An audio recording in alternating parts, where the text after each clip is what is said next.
You won't believe what I did with my partner's brother. The guilt was crushing and consumed my every thought. This one mistake turned my entire life upside down. I know what I did was wrong, but I had no idea how much it would destroy, not just my relationship, but my entire life. It started with one night I thought I'd never have to talk about again. But secrets have a way of coming out. And this one, well, let's just say my partner's brother isn't the only one who'll never forgive me. Part 1, the night I should have walked away. All right, so here's how it all started. For some context, I've been with my partner, Alex, for 4 years. Alex is amazing, kind, thoughtful, and honestly the most supportive person I've ever been with. But this story isn't about how great Alex is. It's about the stupid, life-destroying decision I made. It was Alex's birthday weekend, and we decided to host a party at our apartment. Alex invited a mix of friends, co-workers, and family, including their younger brother, Ethan. Now, Ethan and I had always been friendly, but that was it. He's 5 years younger than Alex and way more laid back, almost like the rebellious younger sibling in every TV show. He'd crash on our couch every now and then when he visited, and we got along fine. Nothing weird. The party was great, at least that's how it started. Everyone was drinking, the music was loud, and the energy was perfect. But Alex had to call it a night earlier than expected, because they had an early meeting the next morning. They made me promise I'd keep it tame once they went to bed. And I really tried to. Ethan, though, kept pouring drinks for me. At first, I brushed it off as him being the typical party guy, but at some point, I stopped keeping track of how much I'd had. And honestly, the attention didn't hurt. Ethan was cracking jokes, hyping me up like I was the coolest person in the room, and I don't know, it felt nice. Not that I needed it, but in that moment, I let myself enjoy it way too much. The crowd started thinning out, and soon it was just me, Ethan, and one of Alex's friends who passed out on the couch. I should have gone to bed. I should have, but I didn't. Instead, Ethan and I kept talking, and it got more personal. He started venting about how Alex was always the perfect one, and how he felt like he was living in their shadow. I remember saying something like, "I get it. Alex sets the bar pretty high." And then, before I knew it, Ethan said, "You're the only one who makes me feel like I'm not invisible." I know what you're thinking. That was my moment to walk away, to shut it down, to put an end to whatever weird vibe was starting. But I didn't. I didn't because I was buzzed, flattered, and just plain stupid. What happened next was bad. Worse than bad. Ethan kissed me, and I let him. I didn't just let him, I kissed him back. Part 2. The morning after and the silent pact.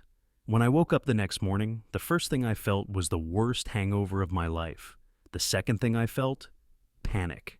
For a split second, I couldn't remember everything that had happened the night before. But then it all came rushing back like a bad movie playing in my head. The kiss. The way Ethan looked at me afterward. The fact that I didn't stop it. I shot up out of bed, heart racing, and immediately glanced at Alex, who was still fast asleep next to me. They had no idea. I felt like the worst person in the world. The thing is, nothing else happened after that kiss. Ethan and I just froze for a second, like we both realized at the same time how badly we had messed up. He muttered something like, "This didn't happen," and I nodded so fast I probably looked like a bobblehead. But now, it was morning, and I had to face him. I tiptoed out of the bedroom, trying to act normal, even though I felt like my brain was on fire. Ethan was already awake, sitting on the couch with a mug of coffee in his hands. He looked as wrecked as I felt. "Hey," I said, keeping my voice low. "Hey," he replied without looking at me. The tension in the room was suffocating. I sat down on the armchair across from him, and for a moment, we just stared at the floor, not saying anything. Finally, Ethan broke the silence. "Look, about last night, it didn't happen." I cut him off, my voice firmer than I expected. "We were drunk, it was stupid, and it never happened, right?" He nodded, still not meeting my eyes. "Right." We both agreed to keep our mouths shut. It wasn't even a discussion, really. It was more like a silent, desperate pact to pretend the whole thing never existed. But pretending didn't make the guilt go away. Every time I saw Ethan that morning, I felt like there was a neon sign flashing above my head. Cheater, liar, awful person. Alex eventually woke up, completely oblivious to the inner storm raging inside me. They were their usual sweet self. thanking me for making the party such a success and joking about how hungover Ethan looked. "Maybe you should have paced yourself, little bro," Alex teased, ruffling Ethan's hair. I forced a laugh, but inside, I wanted to crawl into a hole and never come out. The worst part? Ethan played along perfectly. He acted like nothing was wrong, like nothing had happened. If I didn't know better, I would have believed he was totally fine.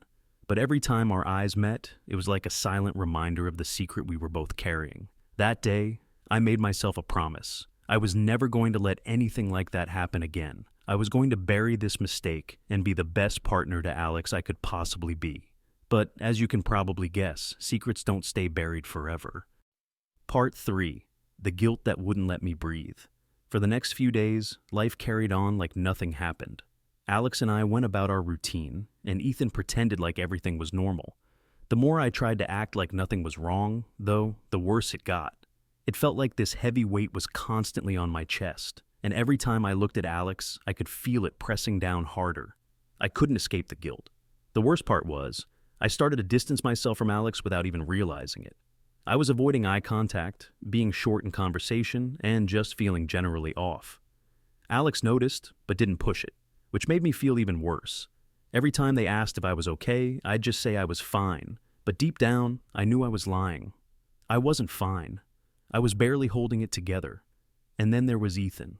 I couldn't look at him without feeling nauseous. Every time I saw him, it was like a reminder of what we had done, or what we hadn't done, depending on how you want to look at it. He never brought it up, but the tension between us was palpable. I caught him staring at me once, and for a split second, I thought he might actually say something. But then he just gave me a half smile and turned away like nothing had changed. But everything had changed. One night, I was up late, staring at the ceiling, thinking about how I could make things right.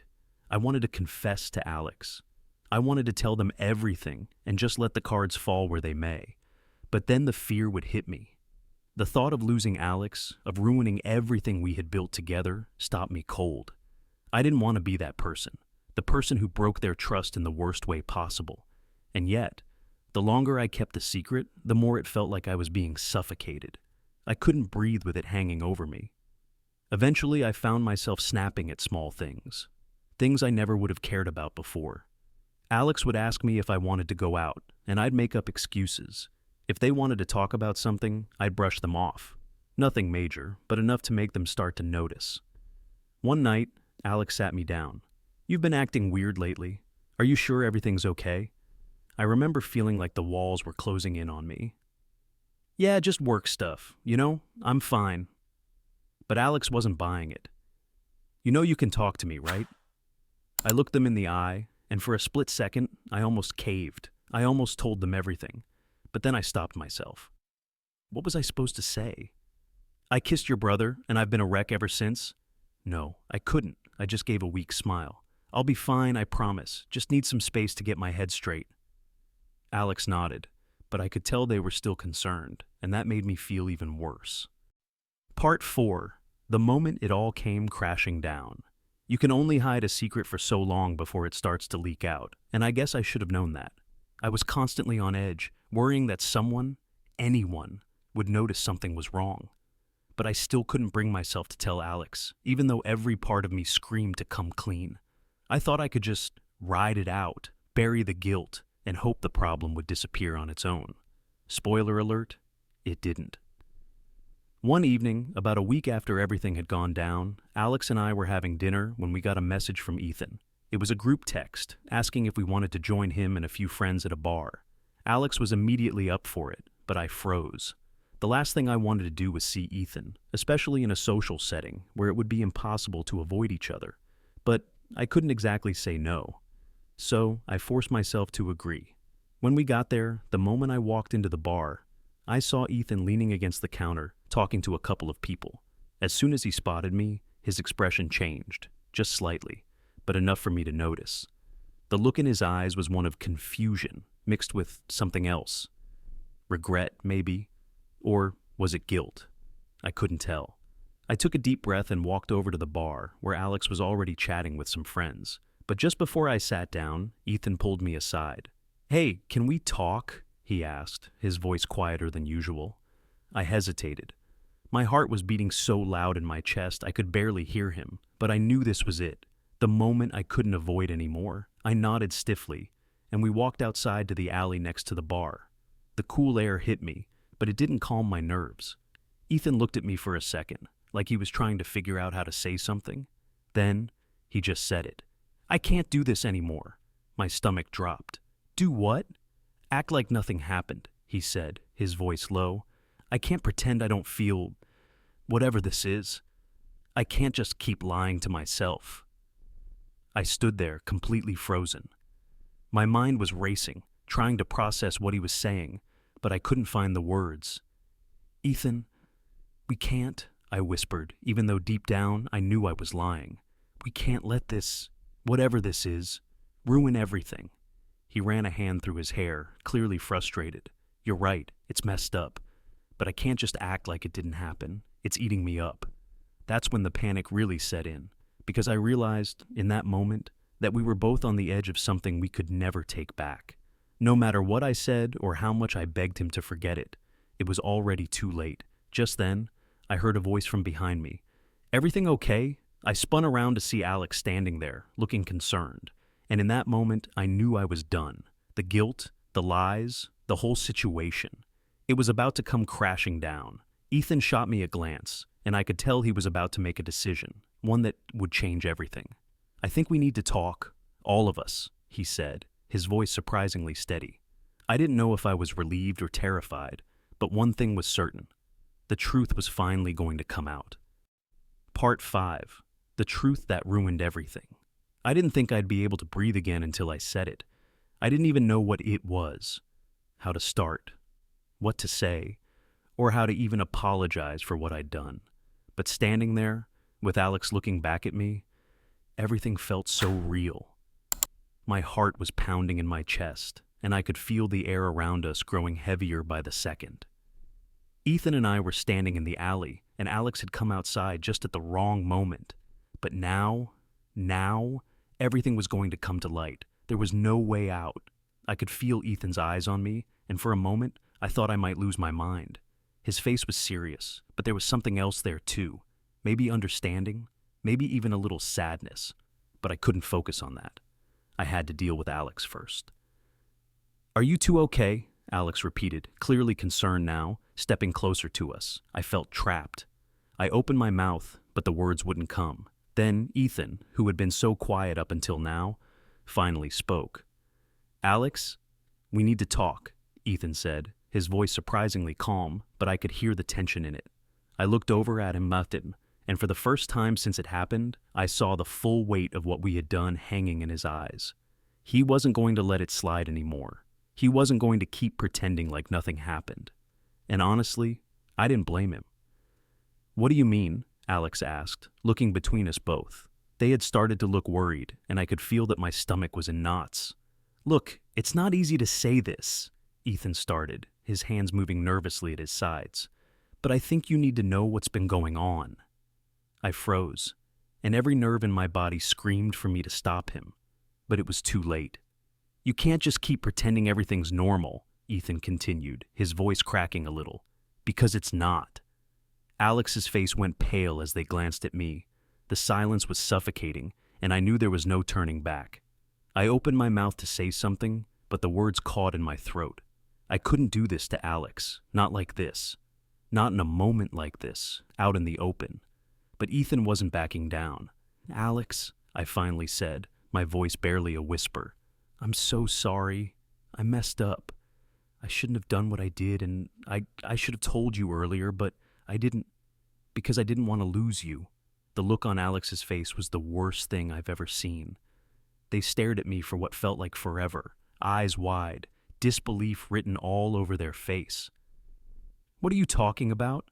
And then, the truth spilled out, the whole ugly mess of it, how one mistake, one stupid, selfish mistake, had completely shattered everything. I told Alex about the kiss, about how it happened, how I was drunk, and how we both were wrong for letting it go as far as we did. I couldn't look at them as I spoke. I could feel their heart breaking, piece by piece, and it was killing me. When I finally finished, there was silence. Alex didn't say a word. They didn't scream. They didn't yell. They just stood there, staring at me with wide, empty eyes like they couldn't even process what I had just said. And then, in a voice barely above a whisper, Alex said, "How could you do this to me?" That was when everything hit me all at once. The guilt, the shame, the crushing weight of knowing I had just destroyed something so beautiful and pure. Alex was the last person I ever wanted to hurt, and yet I had hurt them in the worst way possible. "Alex, please," I said, my voice breaking now. "I'm sorry. I never wanted this. I never wanted to hurt you." But the damage was done. Alex took a step back, their face full of pain, and for the first time in my life, I felt completely alone. They didn't even look at Ethan. It was like they couldn't bear to look at either of us. Ethan stood off to the side, completely silent, watching as everything I had built with Alex started to collapse. I didn't know what to say to him either. There was nothing left to say. Finally, Alex turned and walked away, disappearing into the night. I wanted to chase after them, to apologize 1,000 times, but I couldn't move. My body was frozen in place, and I could feel the weight of everything I had just lost crashing down on me. Ethan looked at me, his face a mixture of guilt and anger. He didn't say anything, but the way he looked at me was enough. In that moment, I realized that I had ruined more than just my relationship with Alex. I had ruined my relationship with Ethan too. There was no coming back from this. I don't know where things went wrong, or how I let myself spiral into a moment of weakness that destroyed everything. I don't know how I thought I could get away with it, or why I thought keeping the secret was the right thing to do. But here I am, living with the consequences. I know I'll never be able to undo what I did, and I don't know if Alex will ever forgive me. I don't even know if I can forgive myself. But if there's one thing I've learned from this entire experience, it's that honesty is the only thing that can rebuild trust. If you're ever in a situation where you think lying or hiding something is the easier option, trust me, it's not. The truth will always come out in the end, and it will be so much harder to deal with. If you've made a mistake, no matter how big or small, don't wait for the right time to own up to it. Do it now. Don't let the guilt eat away at you until you lose everything that matters. If you're in a relationship, communicate. If you're keeping something from your partner, even something small, talk about it. Secrets may seem harmless in the moment, but they'll tear you apart from the inside out. And if you're watching this, take it from someone who's been there. Don't let one bad decision cost you everything. Don't make the same mistake I did. Let me know your thoughts in the comments. Have you ever made a mistake you couldn't take back? How did you handle it? Let's talk. And, as always, don't forget to subscribe if you want to hear more stories like this. Take care of yourselves and each other.